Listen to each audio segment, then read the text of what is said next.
Hola amigos del sendero, nuevamente con vosotros. Hoy estoy aquí en el Jingo y desde aquí parte mi ruta que me va a llevar hasta la Nacibera, pasando por los Pinares, atravesando los Pinares. Y si recordáis, en el último vídeo hablábamos de la relación entre el hombre y los animales y terminábamos en el Neolítico, y aquí lo vamos a retomar. Bueno, pues con el Neolítico llegó la revolución agrícola, y con la revolución agrícola llegó una nueva forma de vida y una nueva relación entre el hombre y los animales. Aparecieron, o el hombre domesticó los animales, mejor dicho. Aunque en un principio este acontecimiento tuvo una importancia menor, digamos que el hombre domesticó entre unas 20 especies aproximadamente, entre mamíferos y aves. Con el tiempo se hizo predominante esta relación y hoy en día aproximadamente o más del 90% de los animales son domesticados. ¿Qué pasa? Que esto trajo consigo un éxito a nivel colectivo en los animales, pero un sufrimiento a nivel individual. Y trataré de explicarlo con un ejemplo entre los cerdos y sus primos hermanos, los jabalíes que viven en vida salvaje. Venga amigos, seguimos. Podemos decir que los animales domesticados están mejor o tienen una vida mejor que sus ancestros salvajes y que sus primos que viven en modo salvaje, los jabalíes. Los jabalíes, pues pasan el día en busca de comida, agua, cobijo y sufren la amenaza de depredadores, catástrofes naturales como inundaciones, etc. Mientras que los cerdos están cuidados por sus dueños, los cuales les proporcionan comida, les proporcionan agua, además de alimentarles, pues les protegen de enfermedades con vacunas, etcétera, etcétera. Cierto es también que la mayoría de los cerdos terminan tarde o temprano en el matadero, pero lo que hace especialmente dura la vida de los cerdos no es cómo mueren, sino cómo viven. Y en este sentido hay diferencia entre los que viven en ricas dehesas, en las cuales tienen abundante bellota y demás comida que le proporcionan los ganaderos. Hay diferencia entre estos y aquellos que viven en granjas industriales, en los cuales se meten en jaulas de reproducción, jaulas muy pequeñas que les impide moverse y más cosas que iré explicando. Dos factores enfrentados han moldeado la vida de los animales desde tiempos antiguos. Por una parte, los deseos humanos, los deseos del hombre, y por otra parte, las propias necesidades de los animales. Si el hombre quiere un suministro continuo de carne, pues es necesario que cuide a los animales en términos de supervivencia y en términos de reproducción. Teóricamente, esto debería de haber protegido a los animales, en este caso a los cerdos, de formas extremas de crueldad. Si un ganadero no cuida adecuadamente a sus cerdos, pues lógicamente estos mueren sin descendencia y, por así decirlo, el ganadero y su entorno pues moriría de hambre, por decirlo de una manera un poco exagerada. Desgraciadamente los humanos podemos causar un sufrimiento a los animales de muchas y diversas maneras, incluso al tiempo que a la vez aseguramos la supervivencia y aseguramos la reproducción de estos. ¿Dónde está la raíz del problema? Pues la raíz del problema está en que los animales, y en este caso hablamos de los animales domesticados, pues han heredado de sus antepasados salvajes muchas de las necesidades, tanto físicas como psicológicas, como sociales, como emocionales. Y esto no es tenido en cuenta por los granjeros, que encierran, siguiendo el ejemplo de los cerdos, encierran a los cerdos en jaulas pequeñas y los separan de sus hijos, los separan madres e hijos y bueno, pues les transmiten o les causan ese sufrimiento que seguiré explicando en el vídeo. Y si pensamos en términos de evolución, ¿no contradice todo esto los principios básicos de la selección natural? Es decir, la teoría de la evolución sostiene que todos los instintos, impulsos y emociones pues han evolucionado respondiendo al interés único de la supervivencia y la reproducción. Bueno, pues si esto es así, ¿cómo la reproducción continua la reproducción continua de los animales en este tipo de granjas pues nos demuestra lo contrario, nos demuestra que precisamente sus necesidades básicas no son satisfechas? Es decir, ¿cómo puede tener un cerdo una necesidad que en verdad pues no sea necesaria para la supervivencia o para la reproducción, dicho de otra manera?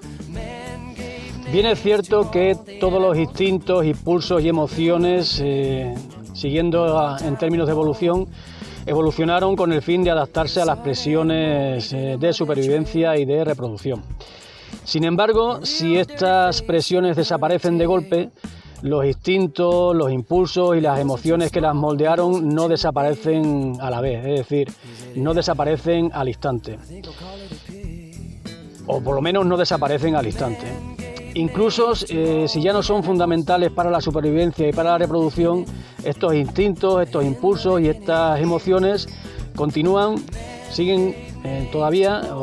moldeando las experiencias subjetivas del animal.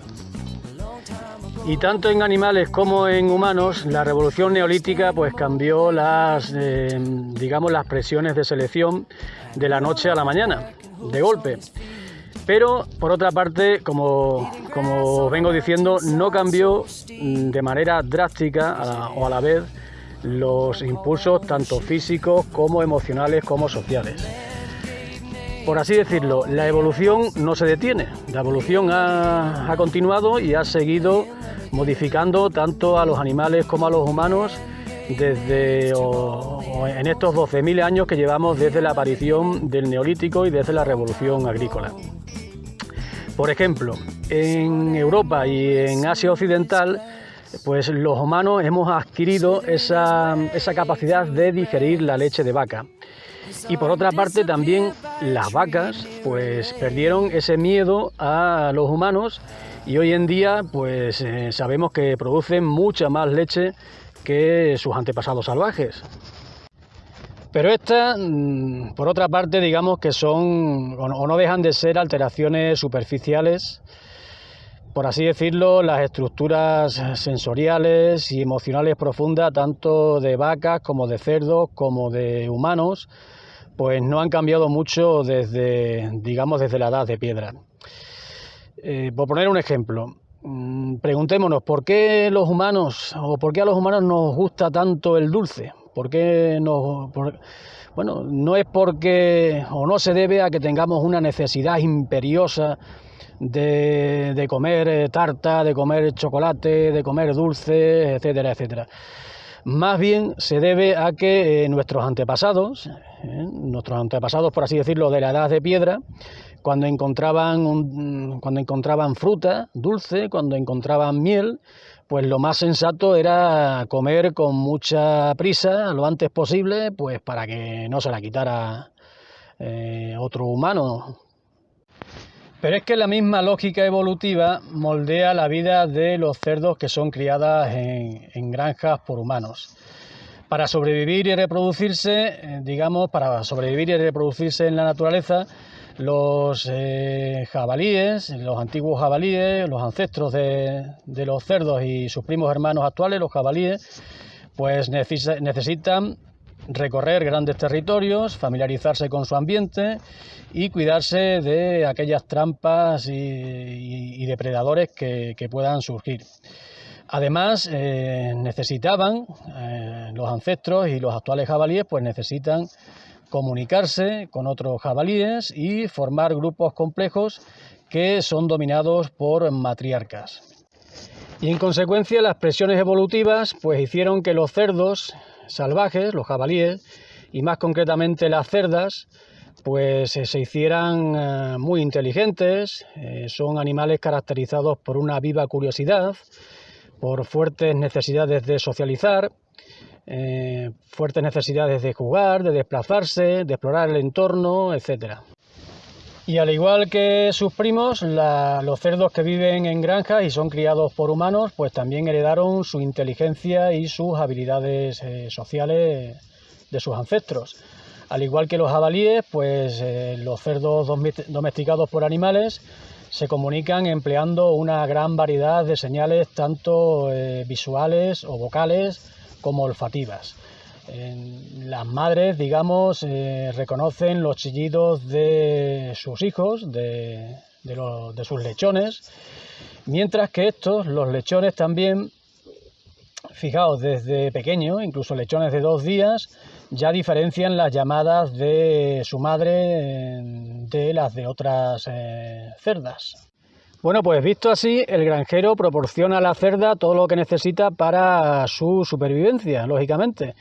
Pues proporciona alimento, comida, las vacunan, las protegen contra elementos que pudieran perjudicarle y las inseminan artificialmente.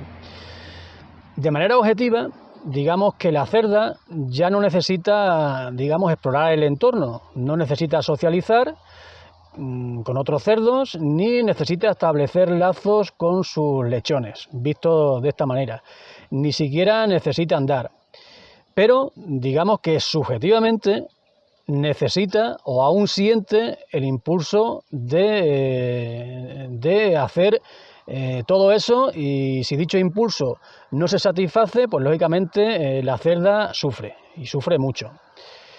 Las puercas o marranas o las cerdas encerradas en cajones de gestación tienen típicamente síntomas de frustración aguda y alteraciones que llevan, digamos, a desesperación extrema, aunque el ser humano, digamos, de manera objetiva no la apreciemos.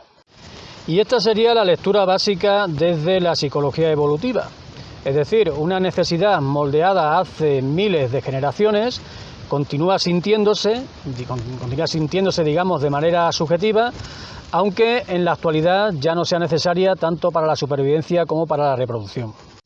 Y terminando ya, vemos cómo la revolución agrícola pues confirió a los humanos ese poder de asegurar la supervivencia y la reproducción de los animales, pero a la vez también pues hemos visto cómo obviamos de alguna manera sus necesidades subjetivas.